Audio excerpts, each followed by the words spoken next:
And we are live. Good morning, everybody. It is Friday, October 21st, 2022. And this week, we're talking all about iPad because Apple launched a couple of them and made some interesting choices along the way. On top of that, we're going to talk about some interesting news and some rumors because there's always rumors going around when it comes to what Apple is doing. Because this is the iMore show and we're here to talk everything Apple. My name is Luke Filipovich. I am writer for iMore, and I am your host. And I am joined, as always, by my lovely co-host, Karen Freeman, iMore contributor as well. How you doing, Karen? I'm doing well. How are you? Not too bad. I have so many feelings about the new iPads that have been launched. So Tuesday, Tim Cook got it started off with a tweet in the morning with a Apple hash flag, as they usually do for events or product launches. That was hashtag take note, which a little later on the show, we're going to come by and tell you why that's noteworthy to remember that. So to speak.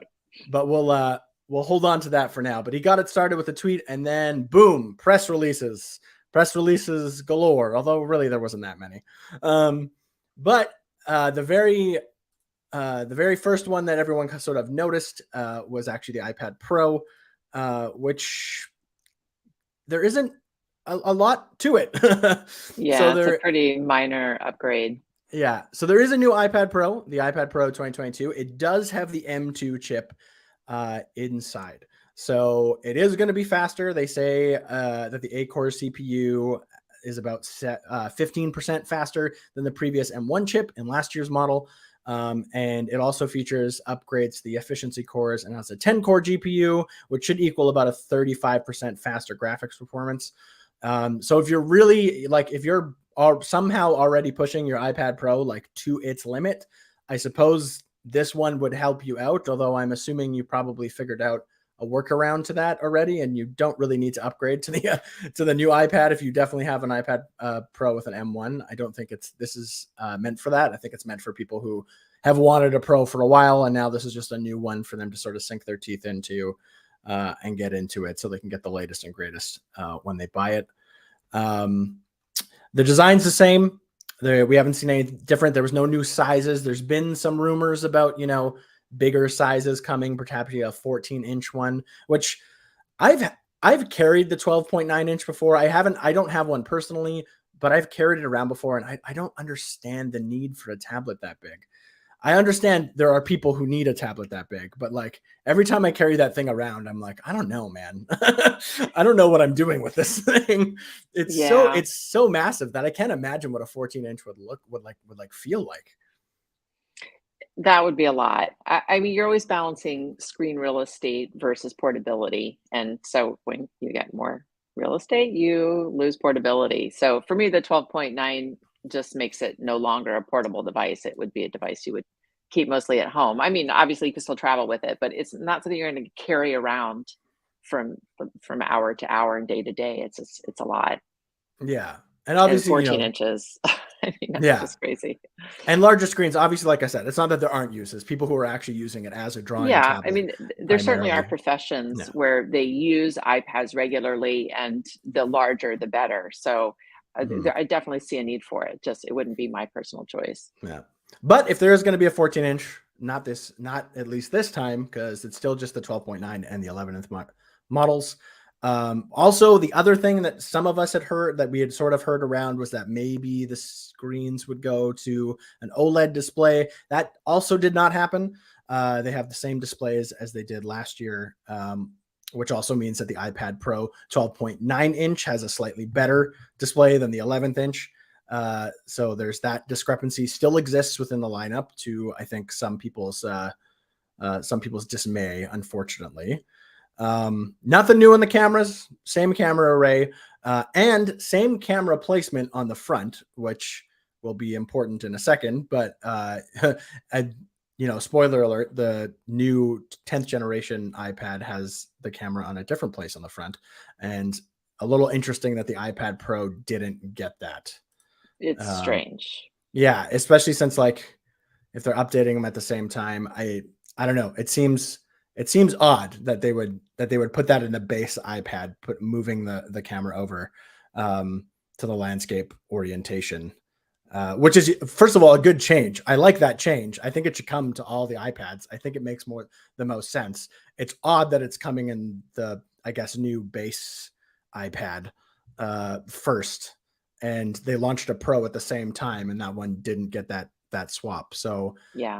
that's interesting. I understand that obviously the internals would need to move around to make that work, and perhaps, as Apple likes to do this, they might have had their heart set on keeping their costs down and just making this a more minimal update. And since the iPad was getting completely redesigned anyways, it was easier for them to move it around, I guess. Yeah. I I wonder feel if like it it's got to be a speaks. logistic thing. Yeah, it could be. It could also speak to Apple's expectation of different use cases for the different models, True. where the base model iPad is maybe considered more of a casual use device. You Yeah. can picture families using it to talk to each other on Zoom, or kids using it to talk to grandparents on Zoom. Things like that, where most people have horizontal cases and stands, so it's just easier to have the camera at the top of the screen horizontally. Whereas Mhm. with the iPad Pro, maybe you're using it more like a computer, more professionally, not as much for video chatting. I don't know. I mean, if it's me, I would prefer to have it at the top, because I do use my iPad for Zoom calls, and Mhm. it does always look weird because the camera's on on the side when Yeah. I'm using it horizontally. So um, I would like to see the horizontal camera come to all the models, but Apple does what Yeah. it does. Yeah, and we'll talk a little more about that in a second. We'll finish up with the iPad Pro here because, like I said, there's not a lot left. Has the same connectivity, so it has 5G. It supports sub-6 and millimeter wave. So if you have that and you like to get your iPad with a cellular connectivity, that's a little bit of a tongue twister. You can still do that. It has the same Thunderbolt USB-C or USB 4 USB-C port that we're used to, the same smart connector on the back. Battery life doesn't seem to be any different. They're saying that it's Apple is still rating it for about 10 hours of surfing the web or watching video with Wi-Fi, and then a little less, about 9 hours if you're using cellular. And the price has stayed the same. It's the same price through all the models. It starts at 128 gigs for each of them in terms of storage, and you can get up to 2 TB, which is the same as last year as well. Obviously, the 1 TB and 2 TB versions are the ones that come with 16 gigs of RAM instead of 8. That still is still the way that it goes with the iPad Pro 2022. So if you're looking at this and RAM is a big concern for you, you're going to have to look at the higher storage values.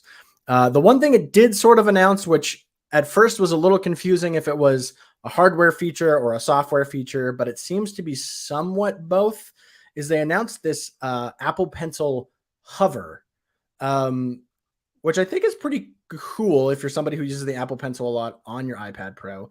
So the idea of the Hover is the iPad is apparently aware of where the pencil is. And if it's slightly above the screen, but not actually touching it, apparently up to like 12 millimeters, it can sense where it is above the screen, and it can actually show on the display like where you're about to tap. It can like highlight in menus. It can kind of like highlight menus to show like which one you're scrolling over. So there's a few different UI uses for it, but I think the primary use for it is probably for artists. It's going to be easier to see where exactly you're making a mark because your iPad's going to show you in your drawing Yeah. app. It'll show you where your Apple Pencil is about to touch before you do it. Which I think for artists I think that's nice. I think, not having to go back or not having to erase things or accidentally putting a line somewhere when you didn't mean to, just because, the sensitivity on the Apple Pencil 2 is pretty good. So it's pretty true to how you use it in your hand. I Yeah. think this just kind of will help eliminate a little bit of that disconnect that sometimes you can get when you're working on a screen instead of paper. So I think it's a nice change. It is apparently only on this iPad. It is not coming, at least as far as we know, doesn't seem to be coming down to the iPad Pro M1. So it does seem to be a hardware feature that they're keeping specific for the new one. I think it's interesting. It's It's not a make or break feature though. And I mean, it's really kind of the only thing different about this iPad other than obviously the M2 chip, which I also don't think is a make or break feature for most people. So the iPad Pro, like, it was kind of a boring announcement at the end of the Yeah. day. Yeah. But it's out there. Obviously, you know, the new M1s, the good news about this is if you've been looking for an iPad Pro, the new M1s, depending on maybe at your retailer of choice, or, you know, whether it's Amazon, Best Buy, whatever, you might see them starting to go on sale a little bit as they clear off some of that excess inventory is what I'm trying to say. Yeah. So I think it's a change that we expected. I don't think there was anything in here that surprised anybody. What may have surprised some people though is the new iPad. So that's right. They have a new, I guess, base level iPad, although maybe it's not. We'll have to talk about that in a bit.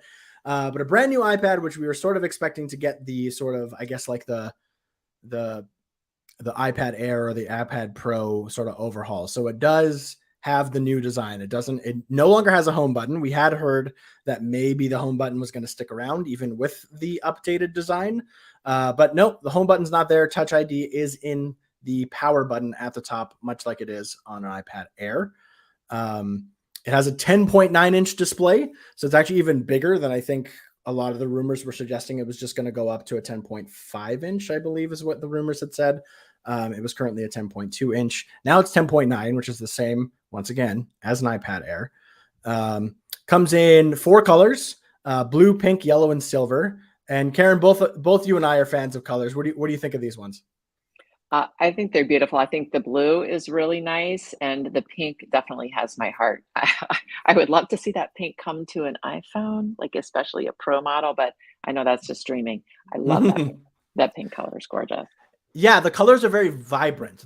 Which I thought was Yeah, like, it was a nice touch because they're not quite the same as, you know, the iPad Air, which kind of treads that line between, like, they have sort of more muted colors, like that purple on right. the iPad Air is really nice, but it is more like muted and it can kind of look gray in some lights, and kind of purple when the light catches it just right, which is cool. These colors kind of reminded me of like the iPhone 5C back in the day. Yeah, yeah. Obviously The they, blue and the yellow especially. yeah, and you know, especially with you know, they don't have the plastic back. Don't worry about that. They're still an iPad. But like they're very reminiscent. They're more of like vibrant tones. I'm really excited to see some of them in person. Like I'll probably go to the Apple Store once they launch next week and give them a check because I think the blue's pretty standard and I like blue overall. I think it looks good on most tech Yeah, it mostly in looks a this. lot like the Sierra blue from the iPhone 13 Pro. Yeah, it does. I From think it might be pictures, like it's hard to tell. yeah, I think it might be a tad more like saturated than that was, but Mm, it's comparable for sure. yeah, But I'm interested to see how the pink and yellow come across because on the like just on in the pictures that we've seen, uh I think the yellow looks really striking actually, which I'm not usually a big fan of yellow on tech. But I actually think it looks kind of interesting and I'm curious to see how bright or how like saturated that pink is. Um, yeah, so have to, as always, if you're looking for colors, it's always best to try and go see them in person if you can, just because they're going to look a bit different than you'll see them in pictures.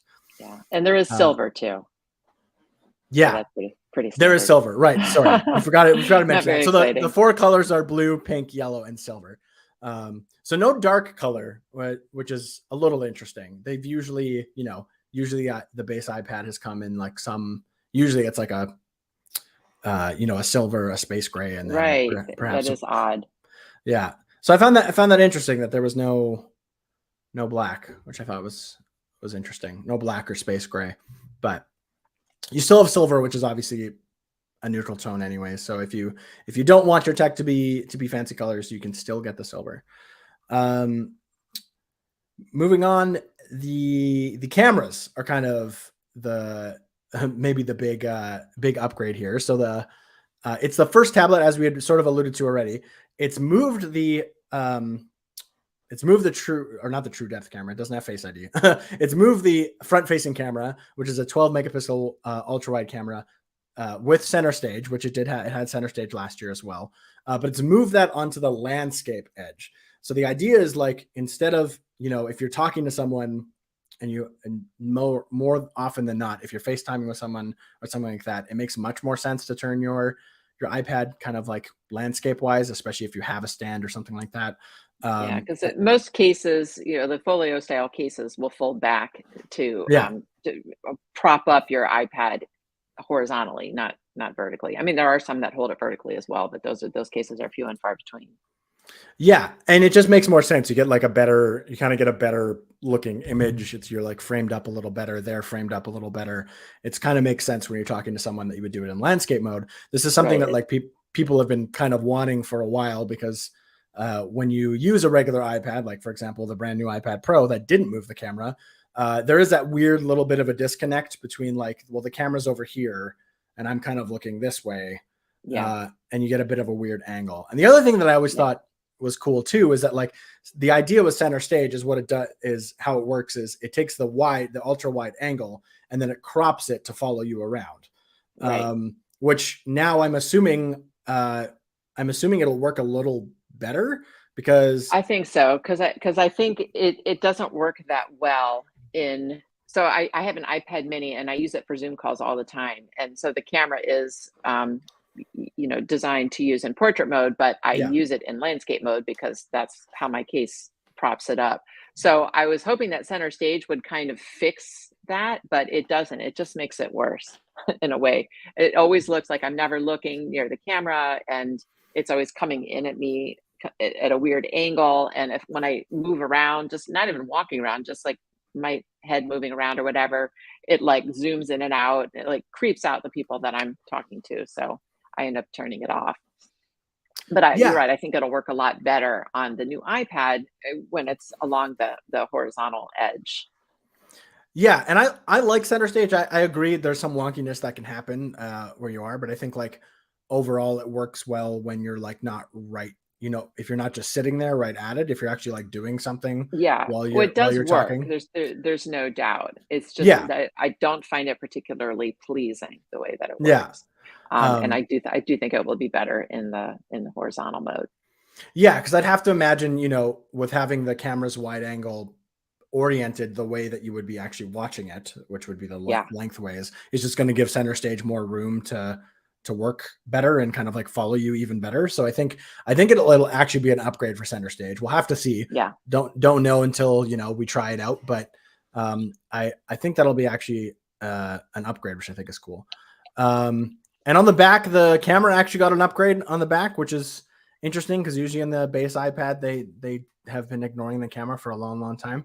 Um, but it got upgraded to like the sort of standard 12 megapixel wide camera that you see kind of on everything that Apple has yeah. now. And it shoots 4K video if you want to be shooting video on your iPad, and it'll do slow mo up to 240 FPS as well. So a decent upgrade for the camera if you're someone who carries around your tablet as sort of a secondary camera or as a camera that has a big viewfinder for taking family portraits and stuff. I know that can be a little helpful. So that this will be better than it has been before. So interesting update to the back camera. I didn't expect that. I really didn't, because Apple's just kind of been okay with like not bothering to upgrade it. But once again, with the new form factor, Apple had a lot of, obviously, since they were changing everything about it, they could kind of swap the internals around sort of as they want. And it's entirely possible they don't even have those, or they don't really produce those older cameras anymore, except for on the older iPads, which they're no Right. longer producing. Or, well, that's not true. They are, but um, the idea that I'm assuming this is eventually going to take over the place of the base iPad.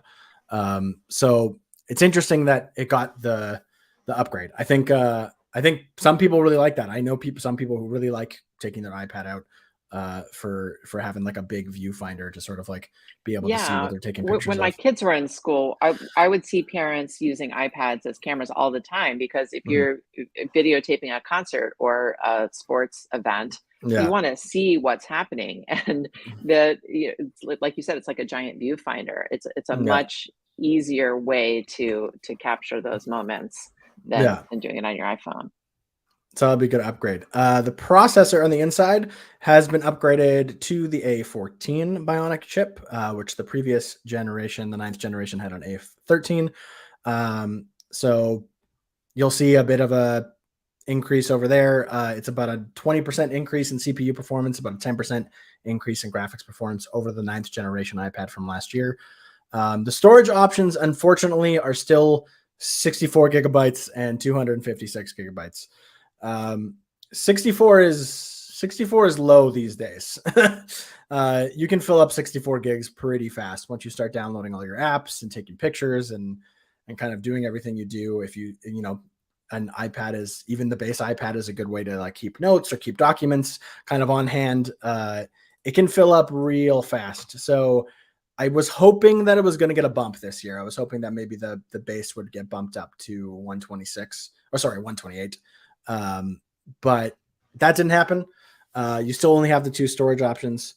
Also nothing in between, which I was sort of questioning last year too. I was like, I'm surprised that they don't throw in a 128 in the middle of that. They might be able to sort of catch more people, but maybe it just doesn't matter. Maybe it's like you have the 2 options and people are more often gonna spring for the lower option anyways. Maybe, I don't know. But 64 gigs is getting hard these days to work with. Even me, who I'm pretty solid on like keeping my devices to like only things I need, and I delete photos fairly often.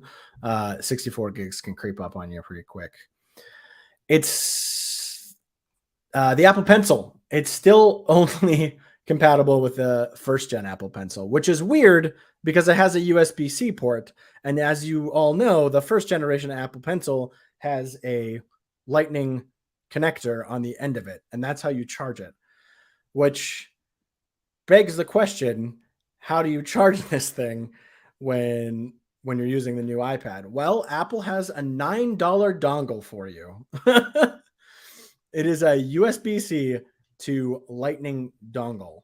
And the even weirder thing about it is you have to use the dongle with a cable. The dongle is literally just a connector. So it just has the 2 ports. It has a USB-C port on one side and a Lightning port on the other. So you still have to use a USB-C cable to USB-C cable to plug in the adapter. And then you can plug in the Apple Pencil into the adapter.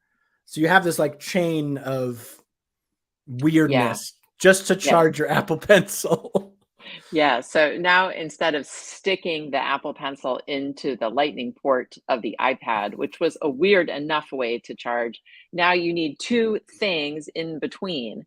So you need the cable and the dongle, which is just so ridiculous. It's borderline offensive. I, at this point, would not buy an Apple Pencil if I was buying the new model iPad. If it's the only way that I would use that stupid dongle is if I already owned the Apple Pencil and was buying the new iPad.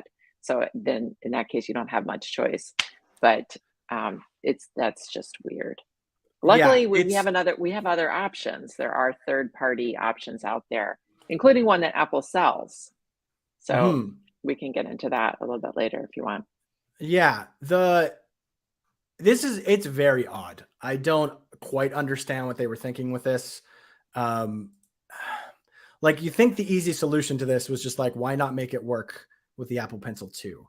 However, one of the other downsides to this new iPad is it still doesn't have a laminated display, which means there still is like air between the display and the or the screen and the display and things like that, which I'm assuming might, like, maybe that's the reason they can't quite get the Apple Pencil 2 to work.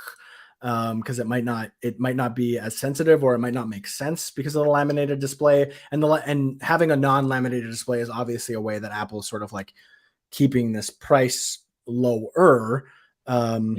Somewhat.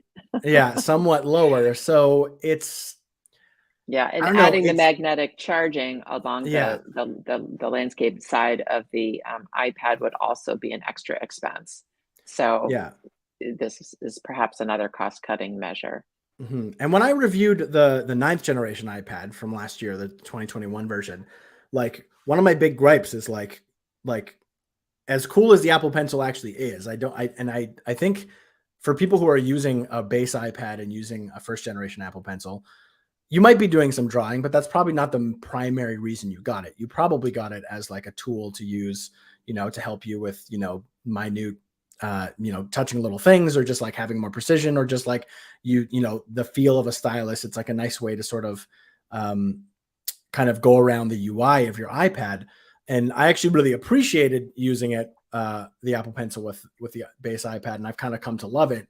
But the charging has always sort of sucked, like having to like stick it out of the port. Like you used to just have to stick it into the iPad, and then you have your pencil kind of sitting there. It doesn't take too long to charge, which is good, and it lasts a decent amount of time. But like it was still awkward. And yes, the Apple Pencil came with a little adapter so that you could just charge it with like a lightning cable, like any sort of lightning cable that you kind of have at home, which you probably have lots of those if you're an Apple fan.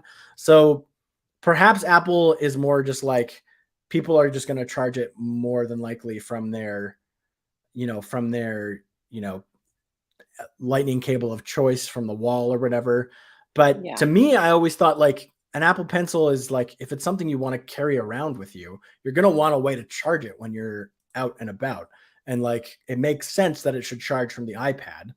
And like, obviously the magnetic charging that you get on the Apple Pencil 2 with the iPad Air and the iPad Pro and the iPad Mini, obviously that's a superior way of doing it. But like adding a dongle to this process, just I don't understand. I think the only thing I can think is that Apple must just think there's not enough people out there who are buying this iPad who either A, don't already have the Apple Pencil, or B, don't want an Apple Pencil. And they must not really care too much about it. Like obviously they have to have something, so they made the $9 dongle that you can Yeah, get. it just feels like an afterthought. Yeah, it's very weird. I don't know if it's like they just couldn't make the Apple II Pencil work, or just didn't want to, or what, but it's puzzling. It's a puzzling move, and it definitely isn't going to make the user experience of using an Apple Pencil on this new iPad kind of any better. It likely makes it worse.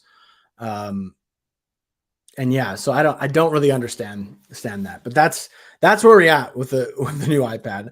The other big kerfuffle is it's gone up in price compared to last year's, which was A lot. $329.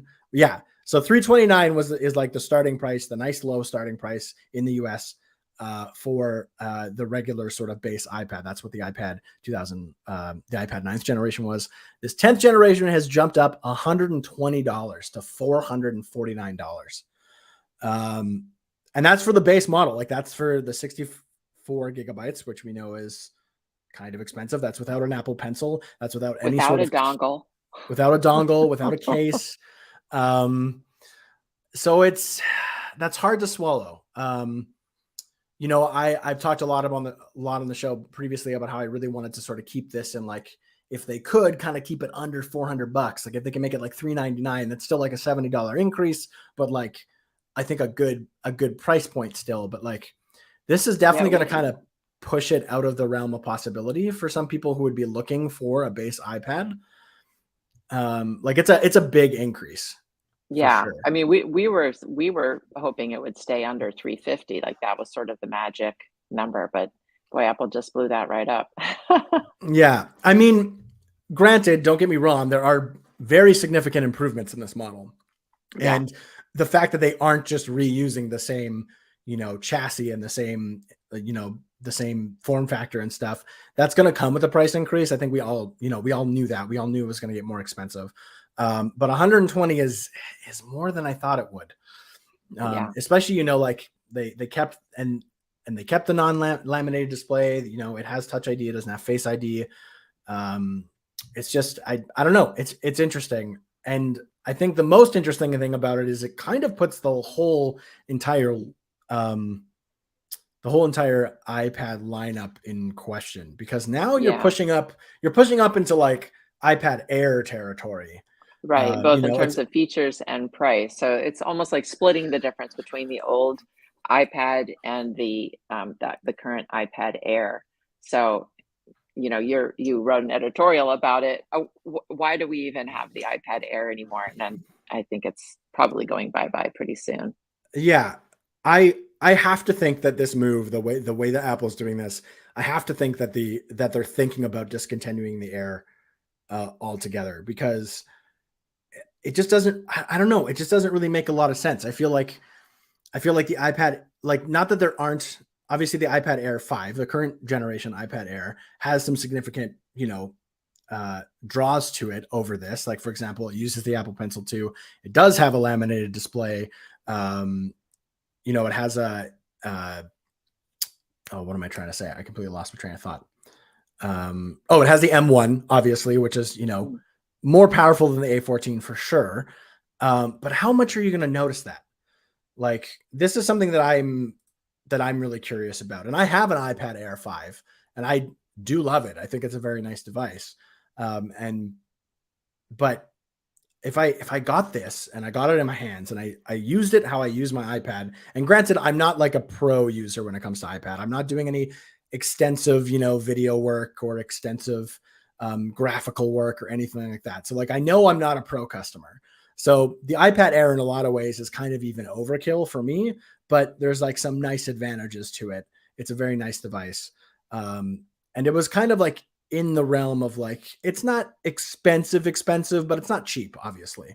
But now it's kind of like, I know I don't even use the M1 to its full capabilities. In fact, I would argue that no iPad can actually use the M series chips, even the iPad Pro, to its full capabilities. So I don't see how dropping down to the A14 would really be all that detrimental to at least the way that I work with my iPad. And I don't know, this has like, it has like the camera's in a better place, which is nice. It has pretty much most of the same features as the iPad, except for like the processor, the better screen, and the Apple Pencil use. So Yeah. I mean, listen, people don't buy iPads feature by feature. The bottom line yeah. is when you're choosing an iPad, you have to decide how you're going to use it. If you're going to be using it for work, if you're going to be editing video, shooting video, if you're going to be doing photography, art, other, creative pursuits, if you're going to be taking notes and you want like multimedia notes, you're going to be a student, you're taking notes in class, or in your business person, you're going to be taking notes in meetings, or are you going to be using this as a leisure device? Are you going to be watching movies? Are you going to be gaming on it? Are you going to be surfing the web, writing emails, taking Zoom calls? I mean, you have to really think about how you're primarily going to use it and which one is going to fit your specific needs. So, there's not like a one size fits all, but all of these, like these little features, they don't matter as much as just how you're going to use your iPad. So I think that the iPad Air could go away and nobody would really miss it, because for what you're going to use, I shouldn't say nobody, because it's a great iPad and it's a nice in between. But Apple can only have so many SKUs in their inventory, right? You can't have 10 different iPad models in stock. It doesn't make sense for a business to do that. Mhm. So anything that you would want to do on the iPad will be covered by the other models. So we'll see where Apple goes with this.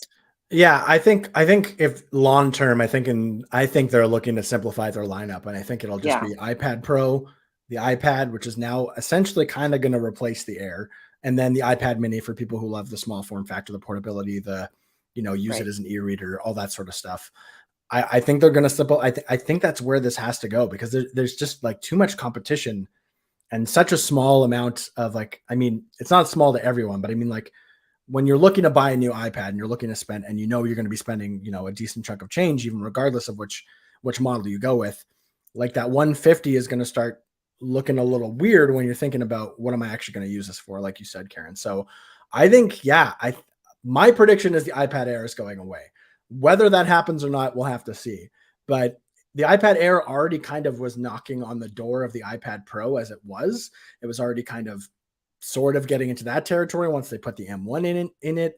And now this new iPad comes in and is kind of encroaching on a territory of, like, well, it's the iPad that's cheaper that gets you like the new form factor and all that stuff. But now that's not true. So It's interesting. And to add on top of all this, they're still keeping the 9th generation around. So you can still pick up the 9th generation for the $329 price point. Which is great for people who are just updating their older iPad. If you're coming from an iPad from years ago, like an iPad 4, an iPad 5, or a 6 or something like that, and you don't really need anything else, you just kind of want the same thing, which again, like upgrade to the 9, you're not really going to miss anything, especially if you're not already using it. And I was going to say, and going into the Black Friday and holiday season, obviously keeping around that $329 iPad, I think, is pretty important for Apple. I think it's a very popular device around the holidays every year. I think that just kind of gives them a little bit of an extra push. I wouldn't even be surprised if in like, say, like April or March next year, they kind of stop selling it. I feel like they're just leaving it around kind of for the holiday push. I don't know if I it'll even be was around going the to whole say, year. I was going to say that 329 price point is important for kids. I mean, if you're buying your kid an iPad, obviously you don't want to spend top dollar because kids can be a little unpredictable with how they treat their technology. And I do think that we'll see Black Friday specials under, maybe not directly from Apple, but we'll probably see Black Friday, the price dipping under 300, which is sort of a magic number for a lot of people. Totally. Before moving on to some news and rumors for the week, I'm going to let Karen tell you about a sponsor of ours. Yes. So when you're surfing the internet, sometimes you don't want anyone to see what you're looking at. Like, for example, sometimes I might be looking up something like a health problem that I'm having that I don't necessarily want people to know about, something sort of private. So today's sponsor is a little bit of a departure from our usual area of expertise, but everyone should consider checking out private internet access. These days, getting on the internet without a VPN is risky business. Internet service providers are tracking your every move, big companies are profiting off you, and cyber criminals are trying to steal your data. To stay safe, you need private internet access, the most transparent VPN on the market. They keep no tabs on you, and their no logs policy has been proven in court multiple times. Private internet access hides your IP address and encrypts your internet connection. This way, you're in control of your data and your digital life is shielded from snoopers. All you have to do is connect to a VPN server and you're good to go.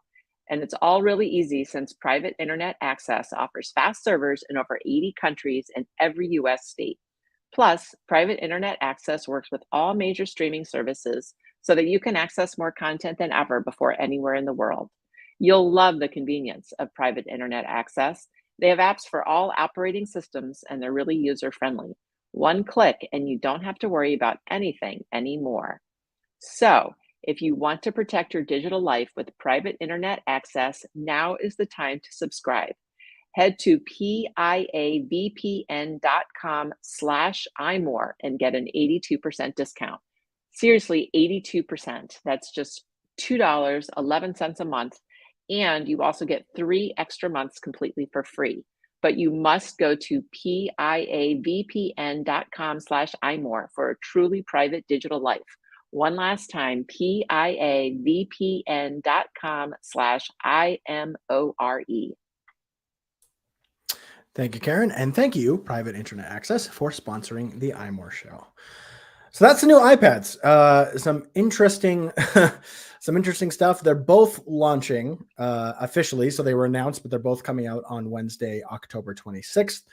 We've already seen a little bit of slipping in some of the shipping dates, but I don't think it's been too bad yet. So if you want to jump on those, check them out. Or if you want to go see those colors, check out your Apple store on Wednesday. They'll probably have some display models around. So they're both coming out the same day. The other announcement, once again, which wasn't too big of a difference, is they kind of did a little bit of a refresh to the Apple TV 4K. Not much has changed though. It's primarily just a processor update. So it's going to be a little faster, work a little better.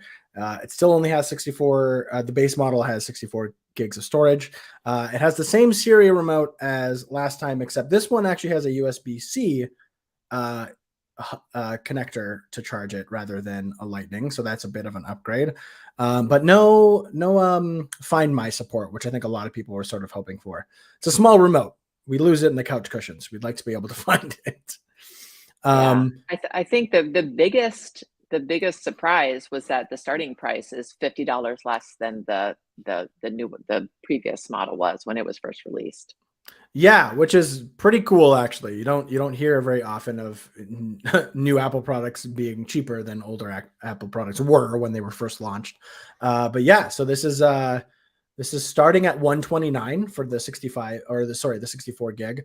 And then you can get one for 149, which has the 128 gig. However, one thing that is slightly different is you only have an Ethernet capability on the 128 gig and not Right. on the 64 gig, which is a bit odd. I think it's that kind of sucks, but at the same time for 149, I think like going up to $20 for the like double the storage probably makes most sense for most people.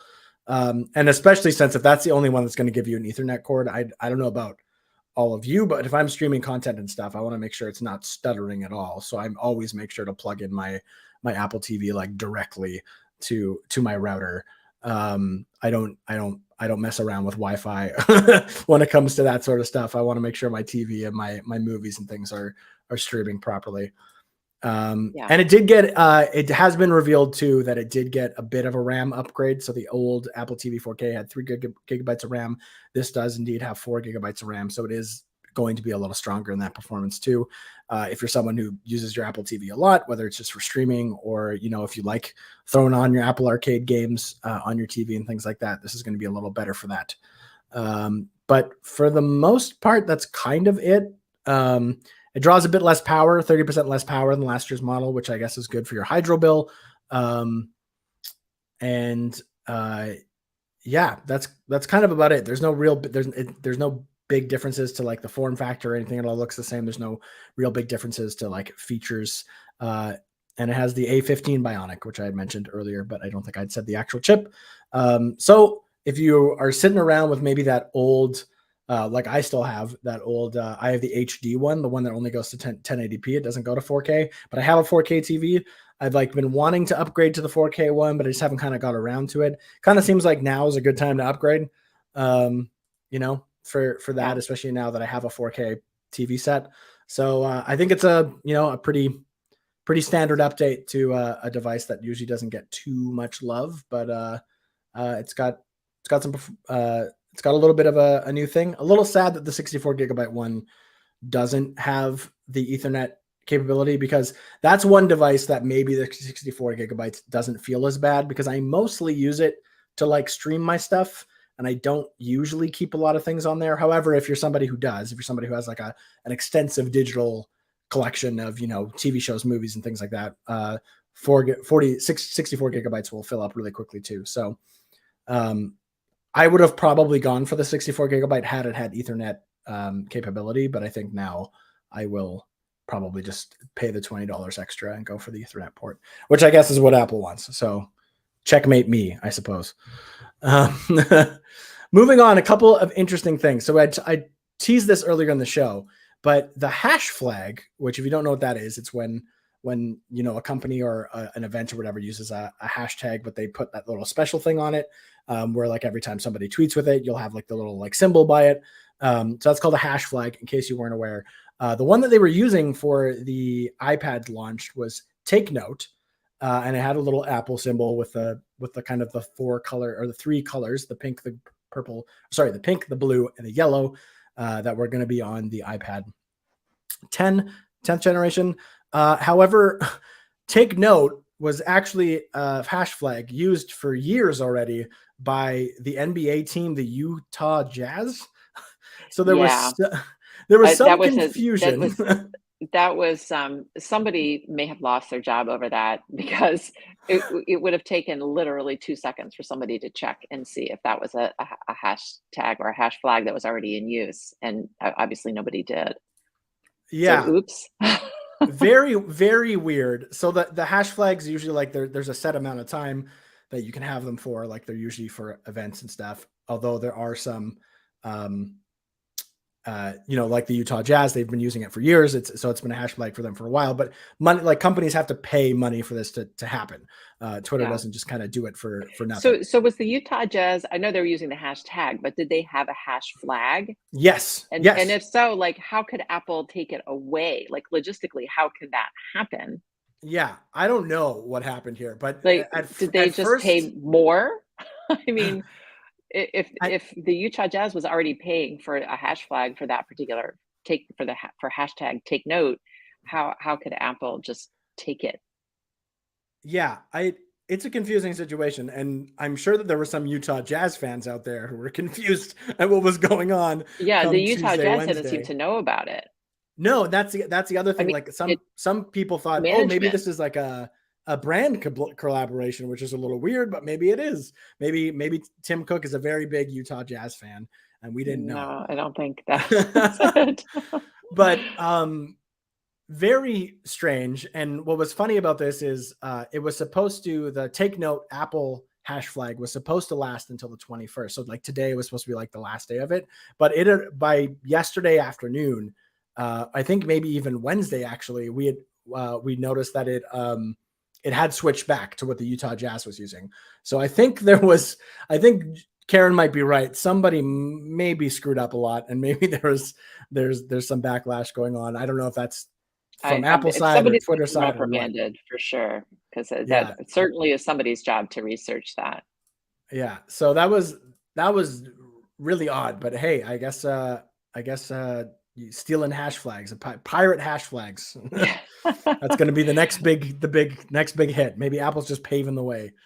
Yeah. Um, In other news, Apple Fitness Plus is finally going Apple Watch less. If you don't know, Apple Fitness Plus is Apple's sort of like fitness program, kind of like Peloton, but they have more than just like biking and treadmills and things like that. They have sort of all sorts of things: strength training, yoga, dancing, all sorts of things. It's a subscription service, and normally you need to have an Apple Watch to use it. And whether you're using it on, you can use it on like an Apple TV, or you can use your iPad or an iPhone, or as a screen to sort of watch the class, and you have your Apple Watch on your wrist, kind of tracking you, giving you metrics. The metrics can show up on the screen.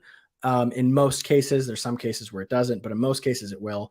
However, starting on October 24th, you actually only need an iPhone, which is, I think, good. I think this is a good move. I think obviously the Fitness Plus is like geared towards people who use that Apple Watch as a fitness, as they love the fitness tracking with that. And this fits really well into the ecosystem. But I think giving the opportunity just to like, if you don't have an Apple Watch, but you want to, pay the $4 or $5 a month to access all these fitness classes from home, skip the gym. It's a lot cheaper than a gym membership. If that works for you, if this is something you want to do, I think now only having to have an iPhone is like a good kind of quality of life improvement to the service. Yeah, it's win-win. I mean, there's no Mhm. real reason why you have to have an Apple Watch to do fitness classes. So why Yeah. not open it up to everybody that has an iPhone? An iPad, can you just have an iPad as well, or do you have to have an iPhone? It says iPhone. You have to have an iPhone. So Okay. I don't think just an iPad Still works. a lot more people have iPhones than Apple Watches. So That's true. it opens up a huge market, and and that makes more money for Apple. So Totally. what's the downside? There's none. Yeah, exactly. The iPhone SE, the next iPhone SE is supposed to get a glow up, as we keep hearing. And it Yeah. seems like people are doubling down on the fact that it's essentially going to be like the iPhone 10R was. So that means it's going to kind of get rid of that iPhone 8 Yeah. design that has still been around for the iPhone SE Well, for a while. doubling down on the rumor, not the fact. We Yes. don't know. We don't know what the facts are yet, but that does Yes. seem to be Doubling down on the the predominant rumor for sure. Yeah, and there is the John Prosser and his team over at Front Page Tech have released some renders about what they think it'll probably look like based on, I guess, leaks and rumors that they've heard or seen.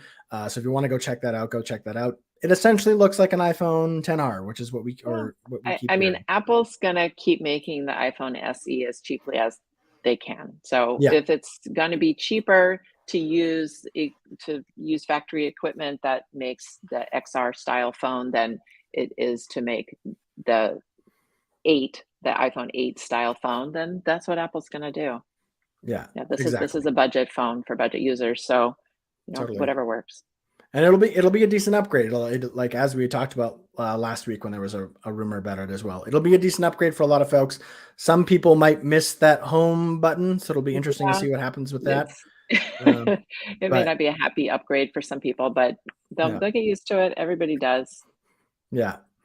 Uh, Another interesting thing that sort of happened with the new iPads being released is not in the U.S. but in European countries, here in Canada as well. Uh, Older iPad models have gone up in price, seemingly for reasons we don't know. I guess to make money, to deal with inflation, to I don't know. Apple hasn't really said much about it, but Apple, the iPad Mini and the iPad Air in some regions have gone up. In the UK and Europe, some of them have gone up like as much as like 130 pounds, which Wow. is fairly big. um, Yeah. I mean, I guess I, it's like everything else, the price of groceries is going up. It's just, it's the yeah, times we live in. but they did this the same time that they released the new ones. And that's led some people to sort of speculate that maybe they're trying to like artificially increase the difference between like the iPad Air and the regular iPad. Um, I don't really know if it has to do with that per se, but like it's weird. It's weird that Apple hasn't put out like any messaging about this, like even just saying like, oh, the cost of the euro, or what's happening in the UK right now with the markets and things like that. Um, it's a little weird. It's gone It the is. things have gone up here in Canada too, though. I was actually just looking. The ninth generation iPad in Canada hasn't gone up much, but it's actually gone up $20. Interestingly enough, since the announcements, which I thought was a Hmm. little odd. I don't know what that's about, but I'm assuming it's got to be like inflation or market related. But it sucks. We never like to hear about prices going up, especially on older devices when they just launched newer devices. So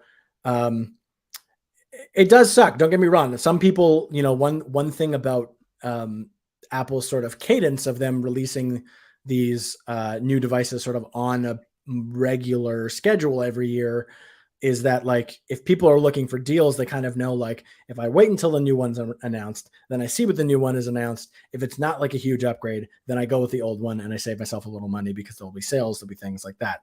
But now, if that was your plan, if you were just planning like, oh, I'll see what the new iPad is, and then if I don't like that iPad, I'll just get, maybe I'll get an iPad Air because it's worth it, or I'll get an iPad Mini because, that'll be worth it. Now that stuff has gone up.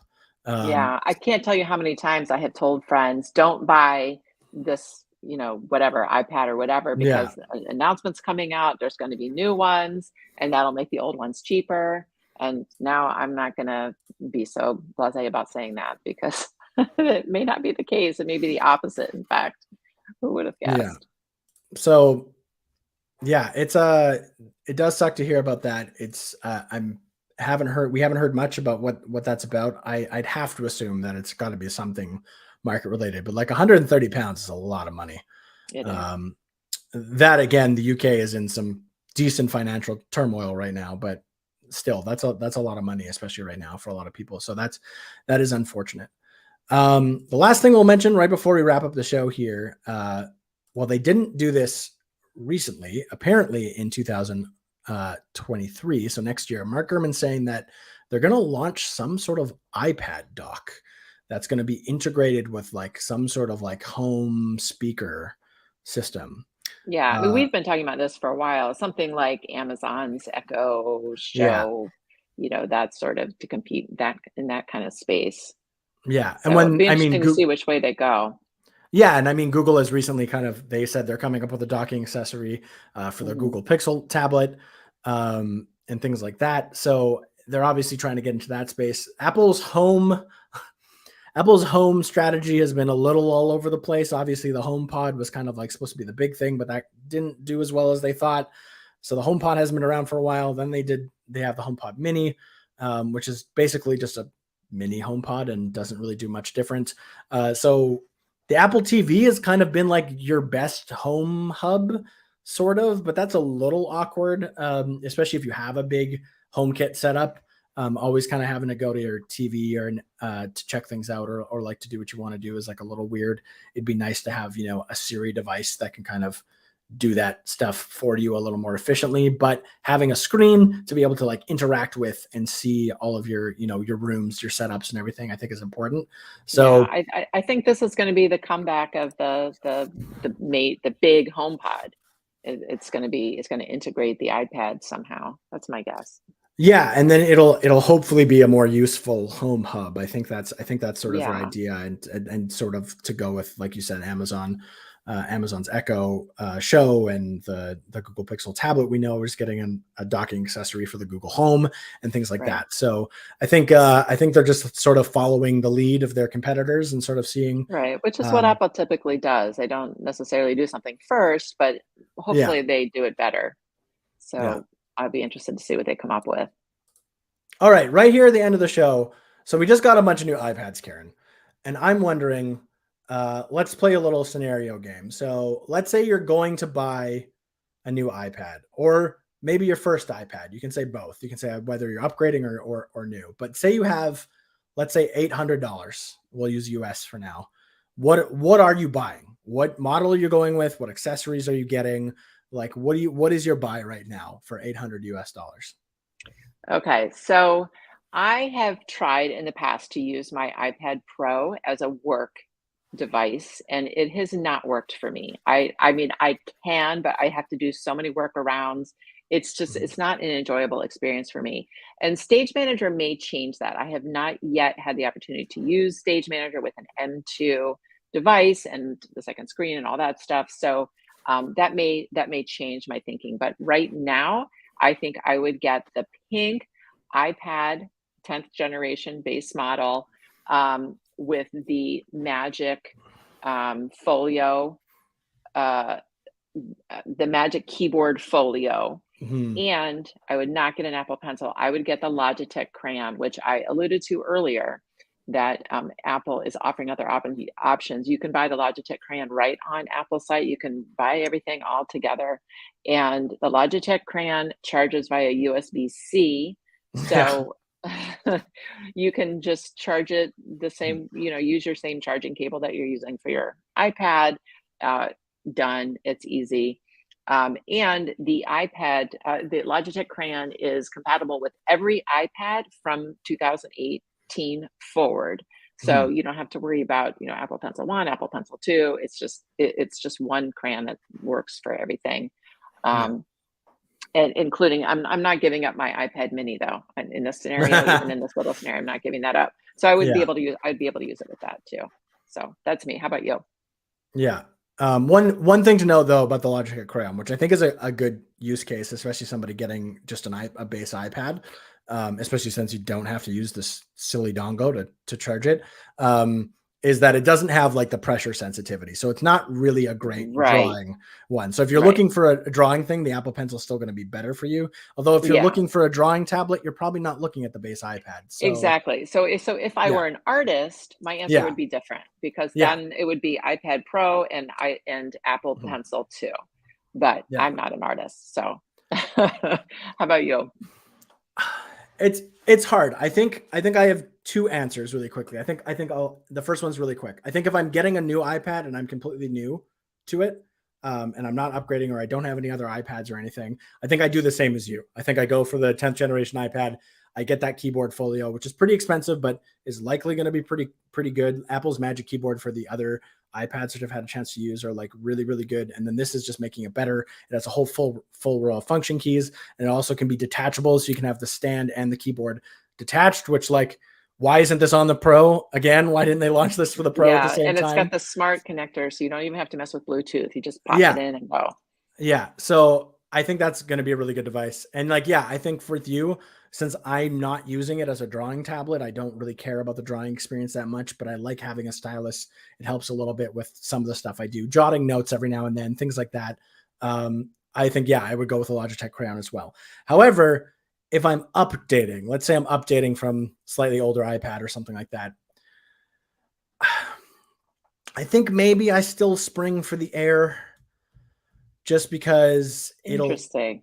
it'll Okay. give you, like, once again, I don't think the differences between the processors are actually going to be noticeable by most people. However, the M1 is going to perform better like in the long run. Like if you're looking at keeping your iPad for like a long time, like way past a couple of years, you're talking like 5, 6, 7 years kind of thing, which iPads can last that long. If you take care of them, Apple supports them, they'll last a good 5 to 7 years typically.